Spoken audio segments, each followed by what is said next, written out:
Lama Iqbal open university course code 247 और exercise है इसकी 4.4 और इसका है क्वेश्चन नंबर 3।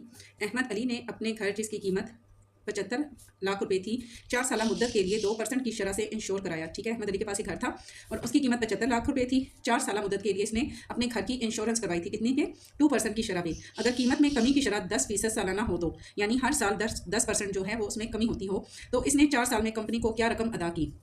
ठीक है, जहाँ भी इंसान किसी चीज़ की इंश्योरेंस करवाता है उसके लिए कुछ ना कुछ अमाउंट भी जो है वो कंपनी को देनी होती है और जब वो अगर वो चीज़ तबाह होती है, ख़राब हो जाती है, एक्सीडेंट होता है, कुछ भी होता है तो उसकी जो शरह होती है, जो उसकी परसेंटेज होती है, उसके हिसाब से कंपनी उनको वो अमाउंट रिटर्न करती है। ठीक है, अगर फ़र्ज़ करें कि अगर वो दे रहे हैं सालाना, फॉर एग्जाम्पल छोटी सी मिसाल अगर दे रही हूँ, अगर वो किसी भी चीज़ की 100 रुपीज़ दे रहे हैं अमाउंट और रिटर्न में उनको 100 के बजाय 600, 5000 इस तरह की कुछ अमाउंट मिलती है तो वो ये होता है कि आप किसी चीज़ की इंश्योरेंस अगर करवाते हो वो ख़राब हो जाती है। जैसे आपने गाड़ी ली है, ठीक है, आप उसकी इंश्योरेंस करवाते हैं। इंश्योरेंस में ये नहीं होता कि आपने कुछ देना नहीं है, उसमें आपको कुछ ना कुछ अमाउंट पे भी करनी होती है। ठीक है, इसी तरह उसने अपने घर की जो है वो 4 साल मुद्दत के लिए 2% की शरह पे अगर इंश्योरेंस करवाई और हर साल 10% सालाना उसमें कमी हो, यानी जो जितनी वो अमाउंट है उसमें वो कमी होती है तो उसने 4 साल में कंपनी को क्या रकम अदा की, यानी वो 4 साल में क्या रकम कंपनी को देगा, जबकि उसने जो रकम देनी है वो हर साल उसमें 10% अमाउंट जो है वो कम हो जाती है। ठीक है, सबसे पहले हम इसकी डिटेल लिख लेते हैं। यहाँ पर हम लिखते हैं घर की कीमत हमारे पास है 75 लाख, 1 2 3 4 एंड 5 0 है इसके साथ। मुद्दत है यहाँ पर 4 साल और इंश्योरेंस की शरह क्या है हमारे पास?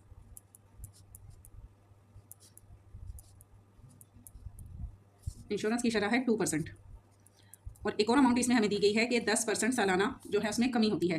ठीक है, कीमत में कमी की शरह क्या है?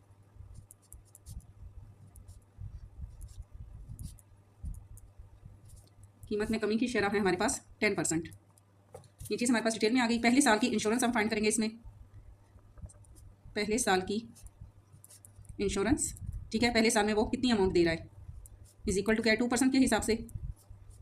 यहाँ पर हम लेते हैं 2% को हम मल्टीप्लाई करते हैं, 2% है तो 2% का हम लेते हैं 2 और परसेंट का हम लेते हैं नीचे 100, इसको हम मल्टीप्लाई करते हैं 75 लाख से।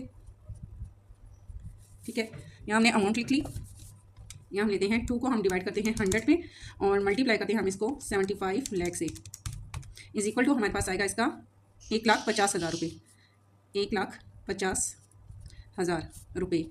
ठीक है, पहले साल में वो अगर इंश्योरेंस जो उसने 2% की शरह पे करवाई है उसमें जो अमाउंट वो पे करेगा वो 1,50,000 रुपये होगी। ठीक है, सेकंड हम इसकी फाइंड करते हैं दूसरे साल में। ठीक है, दूसरे साल में घर की जब दूसरा साल आएगा उसमें क्या है? घर की कीमत में कमी भी आ रही है। घर की कीमत में कमी क्या है? 10% है हमारे पास।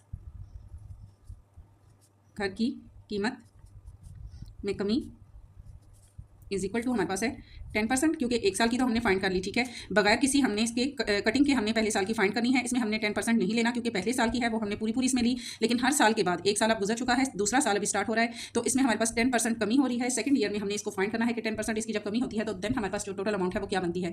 यहाँ हम लेते हैं 10%, परसेंटेज का हम लेते हैं 100, मल्टीप्लाई करते हैं हम इसको टोटल अमाउंट के साथ 75 लाख। 10 को हम डिवाइड करते हैं 100 पे और फिर मल्टीप्लाई करते हैं 75 लाख से, इज इक्वल टू हमारे पास आता है 7,50,000, 75,000 सॉरी, हमारे पास टोटल अमाउंट आएगी 75,000 रुपये। टोटल अमाउंट में से 10% हमने कटिंग कर दी। ठीक है, घर की जो अमाउंट थी उसमें से 10% कटिंग हो गई तो रिमेनिंग अगर 10% हम इसकी कटिंग करते हैं तो 10% कटिंग के बाद हमारे मीन्स के कितनी कटिंग होगी। अब टोटल अमाउंट हमारे पास क्या है? 75 लाख है, उसमें से 75,000 कटिंग हो जाती है, कम हो जाती है, तो रिमेनिंग हमारे पास क्या रहेगा? अब यहाँ पर हम लेते हैं टोटल अमाउंट है हमारे पास 75 लाख, इसमें से हम माइनस करते हैं 75,000 को, इज इक्वल टू हमारे पास क्या आएगा?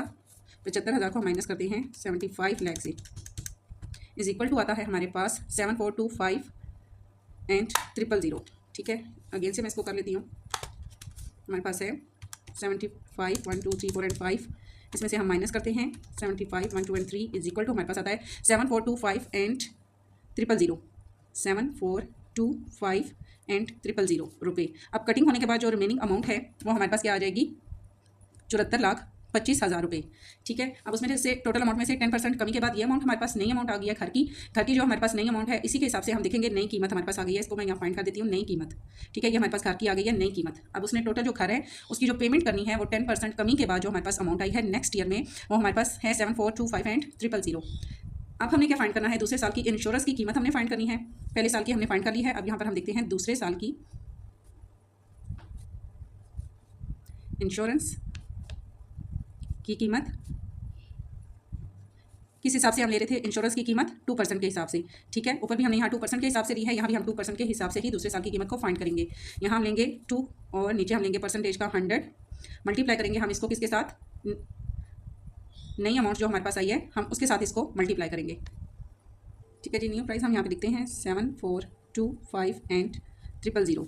अब यहाँ पर क्या है हमारे पास, हम इसकी यहीं से हम इसकी कटिंग कर लेते हैं। ये 20 हमारे पास यहाँ पर इससे कट हो गए। रिमेनिंग अमाउंट हमारे पास है 7425 एंड 0 और मिड में है मल्टीप्लाई का साइन, तो हम करेंगे 7425 एंड 10 20 हमारे 100 से कटिंग हो गई। इसको हम मल्टीप्लाई करते हैं अगर 2 से, इज इक्वल टू हमारे पास आता है 1485 एंड 00।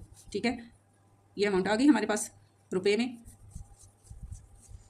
अब यहाँ पर हमने क्या फाइंड करनी है, दूसरे साल की इंश्योरेंस की कीमत भी हमने फाइंड कर ली। नेक्स्ट हम इसकी फाइंड करते हैं तीसरे साल की इंश्योरेंस की कीमत। जो क्वेश्चन में हमारे पास थोड़ी सी मिस्टेक हो गई है। ठीक है, हमने यहाँ जब 10% घर की कीमत में कमी करनी है तो हमने क्या करना है, यहाँ ये 2 0 हमारे पास इन 2 0 से कट हो जाएंगे। रिमेनिंग हमारे पास आएगा 75 एंड 000। इसको हम 10 से मल्टीप्लाई करेंगे तो हमारे पास अमाउंट आएगी 75 एंड हमारे पास आ जाएगा 40। ठीक है, ये अमाउंट हमारे पास आ जाएगी, ये 0 हमारे पास इन 2 0 से कट हो जाएंगे। ठीक है, तो रिमेनिंग 75 एंड 000, इसको हम 10 से मल्टीप्लाई करते हैं, 75 एंड 4 टाइम में 0 हमारे पास आ जाएगा। अब यहाँ हम इसको इसमें से माइनस करते हैं। यहाँ हमारे पास अमाउंट है 75 एंड 1 2 3 एंड 40। इसमें से हम 75,000 को मल्टीप्लाई माइनस करेंगे। 1 2 3 एंड 4 40 है, ये 0 हमारे पास नहीं है। ठीक है, इसमें से हम 75,000 को हम माइनस करते हैं 75 एंड इसमें से हम माइनस कर रहे हैं 75 1 2 एंड 3 इज इक्वल टू हमारे पास आएगा 675 एंड 3 टाइम में हमारे पास आ जाता है 0। यहाँ पर हमारे पास अमाउंट आएगी 675 एंड 1 2 3 एंड 4 टाइम में हमारे पास आ गया 0। ठीक है, ये अमाउंट हमारे पास आ गई। नेक्स्ट हमने इसको फाइंड करना है, दूसरे साल की इंश्योरेंस की कीमत हमने जब इसमें फाइंड करनी है तो यहाँ पर हम यही वाली अमाउंट लिखेंगे। यहाँ लिखेंगे 675 एंड 4 टाइम में हमारे पास आ गया 0। यहाँ ये 2 0 हमारे इन 2 0 से कट हो गए। रिमेनिंग अमाउंट को हम 2 से मल्टीप्लाई करते हैं। 675 एंड 4 टाइम में 0 है, एक 0 में यहाँ से कट कर देती हूँ। ठीक है, 675 एंड 2 0 हमारे पास आ गए। इसको हम मल्टीप्लाई करते हैं, इससे 2 से मल्टीप्लाई करते हैं तो हमारे पास अमाउंट आएगी 135 एंड 3 टाइम में हमारे पास आ जाएगा 0। 675 एंड 2 टाइम में हमारे पास आ गया 0। मल्टीप्लाई करते हैं हम इसको 2 से, इज इक्वल टू हमारे पास आता है 135 एंड 000। यहाँ पर अमाउंट आएगी 135 एंड 000। ठीक है, ये हमारे पास आ जाएगी दूसरे साल की अमाउंट। अब हम इसकी तीसरे साल की अमाउंट हम फाइंड करेंगे, लेकिन उससे पहले सेम यही प्रोसीजर हम करेंगे। हमने क्या करना है, घर की कीमत में पहले कमी हमने 10% फाइंड करनी है, देन हमने तीसरे साल की अमाउंट को, इंश्योरेंस अमाउंट को हमने फाइंड करना है। सबसे पहले घर की कीमत में कमी हम फाइंड करते हैं।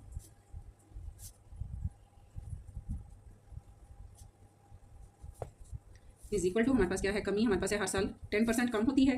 ठीक है, 10 हम यहाँ लेते हैं, नीचे हम लेते हैं परसेंटेज का 100, मल्टीप्लाई हम इसको करते हैं नई अमाउंट जो हमारे पास आई है 675 एंड 3 टाइम में हमारे पास है 0।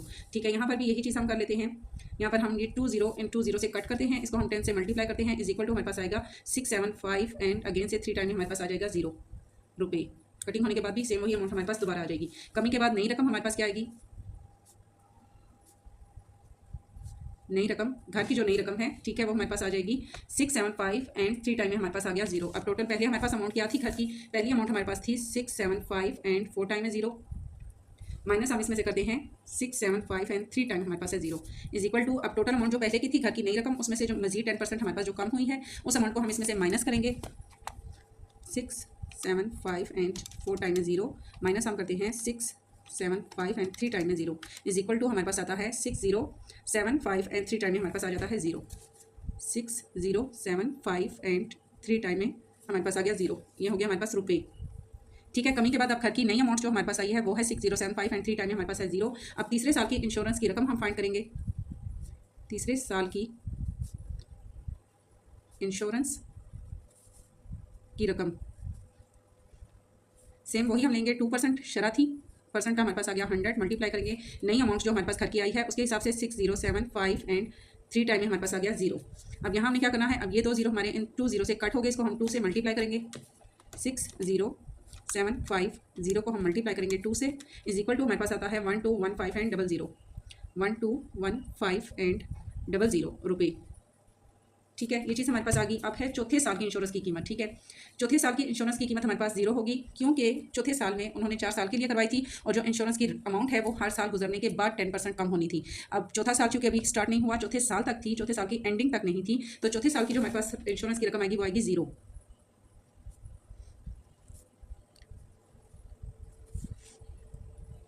और फिर हम इन सारी अमाउंट को आपस में प्लस कर देंगे, तो हमारे पास जो अमाउंट आएगी 4065 एंड 00, जितनी भी अमाउंट है उन सबको आपने यहाँ पे लिखना है और उनको आपने लास्ट में प्लस कर देना है।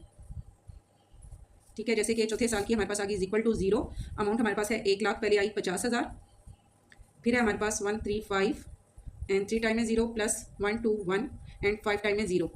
इसमें हम सारी अमाउंट को प्लस करते हैं तो इज इक्वल टू हमारे पास ये अमाउंट आ जाती है।